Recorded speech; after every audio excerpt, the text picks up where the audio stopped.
Let's go to Pastor Travis Waits, who's with the Rolling Hills Community Church. Pastor Waits, good to have you on. Good to have. Thanks for the opportunity, Lars. Glad to do it because I've been hearing about this great program. Phil Beard told me about it, and he said, you got to talk about this thing where all these TV stations in Portland, Salem, Eugene, and Medford are all going to be running the same show, Crystal Darkness, at the same time. I haven't had a chance to see the show. Tell me about it. Well, it's a real powerful video that just documents the detrimental and just paralyzing impact methamphetamine addiction can have, not only on the addict themselves, but really their family at large, and just the burden that brings to our whole society. So, do you think that it's effective? I think that it's effective in the shock value of it, in terms of scaring, say, children to never touch meth, number one, but also to galvanize support systems that are already in place to really get on board and take this seriously. And number one, the church to step up and to be a real vehicle for hope and recovery for folks. Well, and in fact, I always hear people say there aren't enough recovery beds, there aren't enough treatment programs, but as I understand it, around America, there are an awful lot of churches that offer some kind of treatment, whether it's 12-step or, most churches aren't going to have the resources to do inpatient. But I don't know. I'm not a big believer that somebody who doesn't want to get off drugs is going to be any more helped by an inpatient program than they are by a 12-step program. If they're bound and determined to keep taking drugs, they're going to keep taking drugs, and you might as well just, save the program so the ones that really want to get off of it.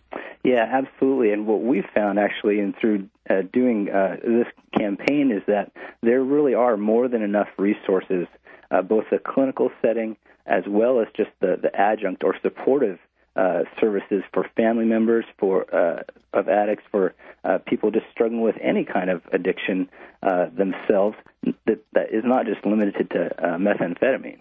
All right, and how tough was it to get all the TV stations to put aside take off their competitive hat for one night and run this program all at once? Well, I'm of the understanding that it took getting about half of them to sign on, and the other half had to because of that. So I think it's a great vehicle for this to be a catalyst for us as the church, really to say, you know what, addiction and recovery isn't just for those people. We are all in need of recovery, and that's primarily through Jesus Christ, that we can experience freedom from our hurts, our hang-ups, and our habits. In fact, don't most of the really successful treatment programs have a faith-based basis to them? I would say from the information that I know, they are the only ones that have the greatest success rate is when you identify the higher power as Jesus Christ himself, knowing that, number one, I'm not God. That in and of myself, I don't have the capacity to continually do the right thing.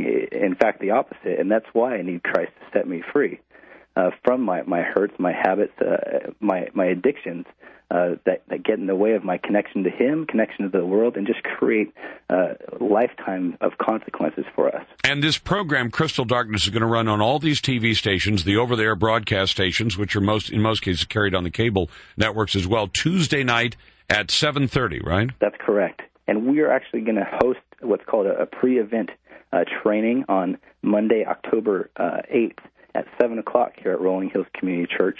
Right now, we're just one of 3 host churches in the area that are providing this training. And what the training is going to do is just raise the awareness for folks that are interested in not just the subject of methamphetamine, but also where to direct people for resources, how to get plugged into some of these recovery programs, how to just find help. And for some folks, it's going to be an opportunity through the viewing of this on Tuesday the 9th to say, hey, I need help with this aspect of my life, not necessarily methamphetamine. And so we're really trying to put our feet where our talk is and dispense grace and instill hope that Jesus Christ really can be the answer for. Well, Pastor Waits, we had a young lady on just a little while ago from Eugene who was describing her son's, descent into darkness. He was standing at the edge of the abyss, and he meth swallowed him up for a while. And she says he's been clean for 2 years now. But she said when it first happened, she just flat refused to believe it. I mean, and I understand why